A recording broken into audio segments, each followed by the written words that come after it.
অত্যন্ত মর্মান্তিক একটি ঘটনার খবর আপনাদেরকে জানাচ্ছি। এসআইআর অ্যানুমারেশন ফর্ম বিলির জন্য অতিরিক্ত চাপ সহ্য করতে না পেরে ব্রেন স্ট্রোকে মৃত্যু হলো বিএলওর। ঘটনায় ব্যাপক চাঞ্চল্য।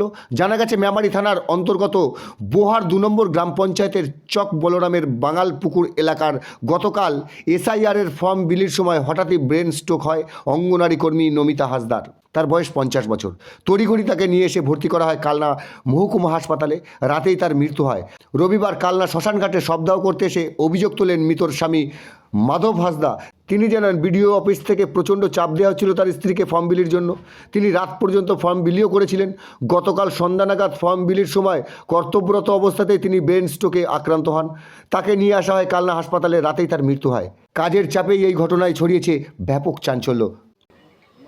মা কিছু মাঝে মাঝে ফোন করছিল যে এরকম বুঝতে পারছি না আমি কি না কি আর কি। তো মা কালকে তো আমাকে হসপিটালে ভর্তি করেছে, তারপরে আসলাম। তো ওরা বলছিল এরকম কাজ করতে করতে এই হয়েছে। কি হয়েছে? মানে কালকে তো মানে স্ট্রোক হয়েছিল বলেছে আমাকে। আমি তো এসেছি, তো কালকে রাতে আমি এসেছি। তো রাতে আসার পর তো আমি রাতে কিছু জানতে পারিনি, সকালে আমি জানলাম। তো মা কিসের কাজ করছে? মা অঙ্গনওয়াড়িতে কাজ করে। হ্যাঁ, এখন এখন কিসের কাজ করছে? আমার ওই এসআইআর করছিল, বিএলও কাজ। সেই কারণে কি মানে কি হয়েছে? বলছিল বুঝতে পারছে না কিছু, মাথাতে চাপ, এরকম এত চাপ নিতে পারবে না। চাপ নিতে পারবে না বলতে কোনো জায়গা থেকে কি চাপ আসছিল? সেটা এবার মা আমাকে অত ডিটেলসে বলেনি আমাকে। আমি তো মায়ের সাথে কমই কথা হয়, থাকি না। আমি বাইরে থাকি। বাইরে থাকি আমি। আপনার নাম? মানিক হাঁসদা। মায়ের নাম? নমিতা হাঁসদা। কে মারা গেছে আপনার? আমার স্ত্রী মারা গেছে। কি মনে করছেন, কেন? কেন বলতে এসআইআর ফর্ম বিলি করতে গিয়ে প্রচুর চাপ দেওয়া হচ্ছিল আর কি, যে উনি কিসের কাজ করছেন? বিএলওর আর কোথাকার? চক বলরাম, কোন থানা? মেমারি থানা। তা মানে কবে থেকে এরকম বাড়িতে বলতো এইসব বিষয়? হ্যাঁ, বাড়িতে বলতো যে এত পার্সেন্ট বিলি করতে হবে, এত পার্সেন্ট বিলি করতে হবে। আমি বলছি অত চাপ নিও না। তো চাপে পড়ে সন্ধে পর্যন্ত বিলি করা হচ্ছিল। যে সন্ধ্যের দিকেই হয়েছে এটা। কি হয়েছিল? ও ব্রেন স্ট্রোক হয়ে গেছে। মানে কোথায় হয়েছিল? ওটা হচ্ছে গিয়ে ওই চকগড়াম এলাকাতেই, পুরসির পার বলে না কি, এইরকম জায়গা। মানে উনি কি কাজের মানে সময়? ফর্ম বিলি হ্যাঁ, করার সময় ফর্ম বিলি করার সময় উনি কাজ করতেন কিসে? অঙ্গনারীতে কাজ করতে।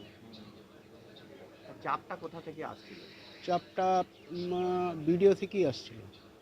Video office? হ্যাঁ হ্যাঁ, কি বলছিল আপনার স্ত্রী? বললো কী করছেন, এখনও পর্যন্ত 80% হয়নি, 80% বিলি করা হয়নি। আমি বলছি তুমি তো সারাদিন কাজ করছো, তাহলে এবার সন্ধে পর্যন্ত করছো, ঠিক আছে, এবার বেশি চাপ নেওয়ার কী আছে, উপর থেকে চাপ দিলেই যে করতে হবে, এই ধরনের কথা আমি বলেছিলাম। মানে কি কারণে মৃত্যু বলে আপনার মনে হচ্ছে? ব্রেন স্ট্রোক মানে পুরো চাপ নিয়ে নিয়েছে যে আমাকে এতগুলো করতে হবে, 80% আমাকে কি ফর্ম করতে বিলি হবে? করতে হবে। হ্যাঁ, তো ওই 80% দেখাতে গিয়েই ব্রেন স্ট্রোকটা এসেছে, এটা আমার ধারণা। এসআইআর এর ফর্ম বিলিতে চাপ পড়ে যাওয়াতেই চাপ পড়ে যাওয়াতেই এই ঘটনাটা ঘটেছে। কখন মারা গেলেন উনি? উনি মারা গেছেন 11টার দিকে। রাত্রে? হ্যাঁ, কোথায় ভর্তি করা ভর্তি হয়েছিল, কানলা হসপিটালে ভর্তি করা হয়েছিল। তো এসআইতে ছিলেন, 7টার সময় ভর্তি করা হয়েছে, 11টার দিকে মারা গেছে। আপনার নাম? আমার নাম মাধব হাঁসদা। কি আপনার স্ত্রীর নাম? নমিতা হাঁসদা।